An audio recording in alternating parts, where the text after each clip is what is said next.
Então, senhoras e senhores, estamos começando mais um CaronaCast, o primeiro dentro de um carro, depois das férias, meio do ano. E tenho aqui ao meu lado o meu grande colega, Marquinho, especialista em várias coisas, talentosíssimo, histórico jornalista. Pela idade já. Pela idade, pela competência, pela profundidade dos assuntos debatidos nos seus livros, Marquinho. Eu tive o prazer de comprar 2 de seus livros, Tiranos Tremei e A Guerrilha do Riso. Então foi tu que comprou. Fui eu que comprei. Eu estava pensando uma coisa. Nesses teus livros, tu sempre pesquisou muito uma coisa que parece que é um tema muito caro para ti, é a questão da ditadura militar, aqui no Cone Sul, especialmente. Como é que veio esse interesse para ti? Eu acho que eu, apesar de ser já um senhor já, né, de idade, pelo menos de idade, eu não sou tão velho assim, mas eu peguei, né, eu peguei o período da ditadura, né, eu tive essa convivência no período de ditadura. Eu comecei a trabalhar, por exemplo, trabalhar mesmo, em 76, né, Uhum. que já não era o pior momento da ditadura, no que diz respeito à repressão, mas pô, a gente tem que lembrar que em 76 foi quando o Jango morreu, como é que hoje em dia está toda essa polêmica, teve a morte do Herzog, né, no porão dos Dois em São Paulo, então também não era uma... Não era um dos 76 médicos ainda está no poder. Não, o Geisel. Já era o Geisel. General Ernesto Geisel. Uhum. Então assim, mesmo tendo pego o momento mais duro, que foi, sem sombra de dúvidas, aquele momento ali a partir de dezembro de 68, com a AI-5, e depois muito fortemente consolidado pelo Médici, né? Uhum. Que ao mesmo tempo que a gente teve o milagre brasileiro, né, do crescimento desenfreado da economia brasileira. Só vou fechar aqui o nosso vídeo. Quer que eu feche aqui? Não, pode deixar que eu estou fechando aqui no controle. Pensei que tinha que dar uma nivelada. Não, esse aqui já foi um pouco mais confortável. New Generation. New Generation. Eu acabei me interessando por essa linha de pesquisa que pega, como tu falaste mesmo, não só o Brasil, e até, de repente, até com mais profundidade o Uruguai, porque tem louco para tudo, né? E tem louco que quer pesquisar o Uruguai, que é um paísinho desse tamanho, mas muito interessante no aspecto político, né? Basta dizer assim, ó, que isso aí também é uma coisa que, quando eu era gurizão mesmo, sei lá, 14, 13 anos, todo mundo tinha um amigo uruguaio. É verdade. Todo mundo tinha um amigo Eu uruguaio. cheguei a pegar isso. Eu sou um pouco mais jovem do que tu, mas Mas quando eu ia para a Uruguai. escola, Tá. tinha um monte de gente que vinha do Uruguai e da Argentina. Isso. E aí, olha só, Por e aí quê? ele chegava na casa do teu amigo uruguaio, o cara que tinha a tua idade, Isso. e ele tinha um irmão, um pai que era barbudo. Era Em geral.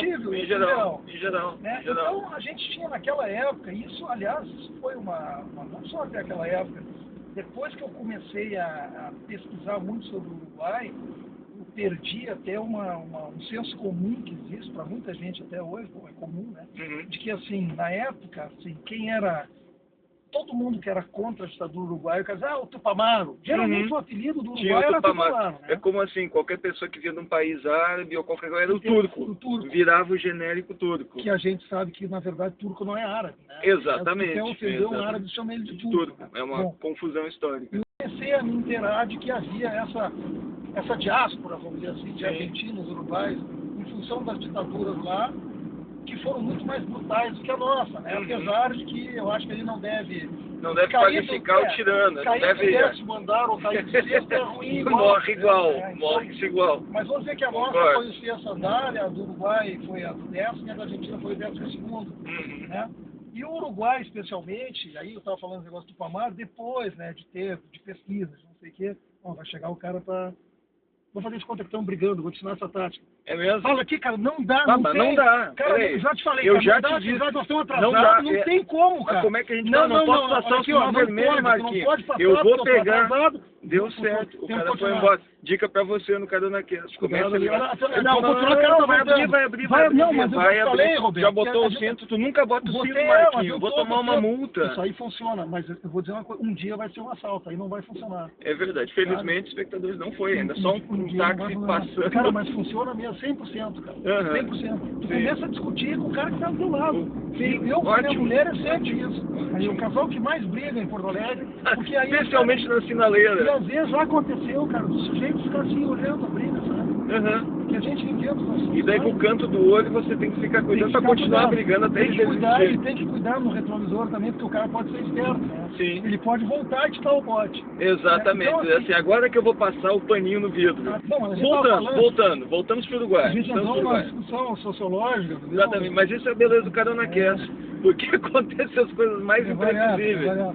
Não, mas aí então o Uruguai, eu tinha essa ideia, o Tupamaro, até que um dia eu descobri que, por incrível que pareça, Tupamaro é sinônimo de comunista, e pelo contrário, claro que havia até Tupamaros comunistas, mas não convivem para a mesma mesa, até hoje, muito Tupamaro e muito comunista. Vai dar briga.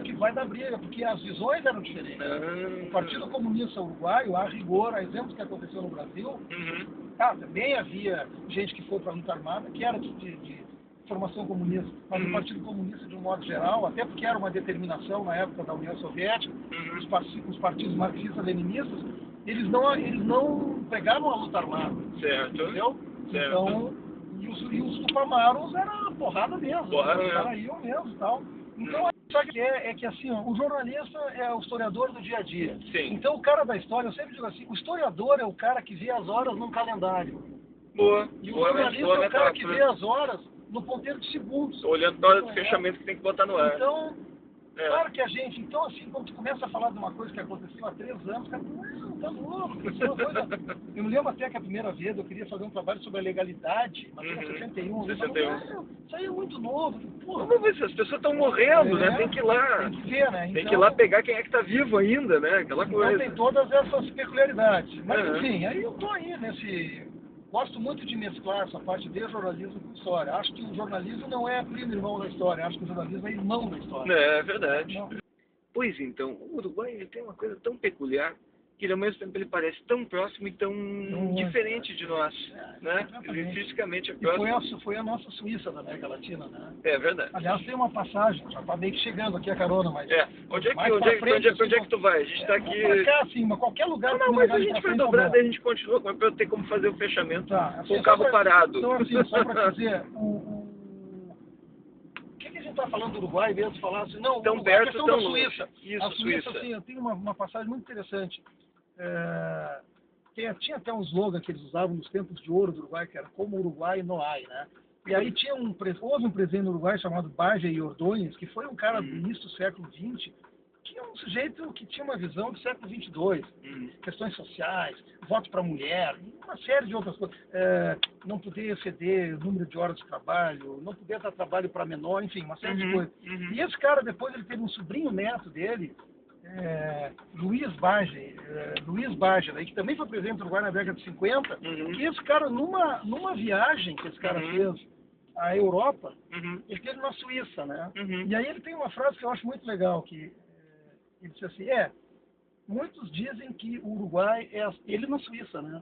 Que o Uruguai é a Suíça da América Latina. Eu diria que a Suíça é o Uruguai da Europa. Ah, então, assim, é um país que realmente depois não pôde manter esse estado. Aliás, foi o primeiro país do mundo, tá? Que depois isso aí foi uma coisa que veio muito forte com os países escandinavos, o primeiro país do mundo com um nível assim de preocupação social, sabe? Preocupação social forte. Aquilo que se chamaria de welfare state. Exatamente. Foi Estado de bem-estar social. Estado de bem-estar social. Então é o Uruguai, cara. O título te fala assim, ó, tu entra ali e dá a volta depois naquela rua lá. Pra que lado tu tá indo? Eu tô indo porque tu disse que era pra cá. Não, eu tô indo pra te levar em casa. Não vou, mas assim, eu até vou parar ali. Então tu entra, eu vou te dar a barbada. Como tu mora na Cidade Baixa, a gente já dá uma dica até porque tem o repórter de trânsito também no programa aqui. Tu entra ali... Na próxima direita. Daí tu entra naquela rua ali que cruza Érico Veríssimo, cruza e vai embora pra casa. General Calvo, exatamente. Então, bom, eu não sei como é que é o fechamento do programa. Não, o fechamento normalmente a gente estaciona em algum ponto e você precisa descer do carro. Se tu quiser, eu posso sair em movimento também. Não é necessário. 007. Isso. Aqui temos um lugarzinho bom, uma área azul. Temos um lugarzinho, exatamente. Só vou parar um pouquinho mais adiante, Marquinhos. Então, pra gente fazer o fechamento aqui, foi uma alegria. Sempre é divertido, sempre é bom quando a gente tem amigos e colegas assim. Hoje à tarde já vai estar no YouTube, daí eu te mando o link. Me manda o link. Tá certo? Obrigado. Valeu, Marquinhos. Tchau, pessoal. Obrigado. Até. Tchau, Roberto. Bom fim de semana. Igualmente. É isso aí, pessoal.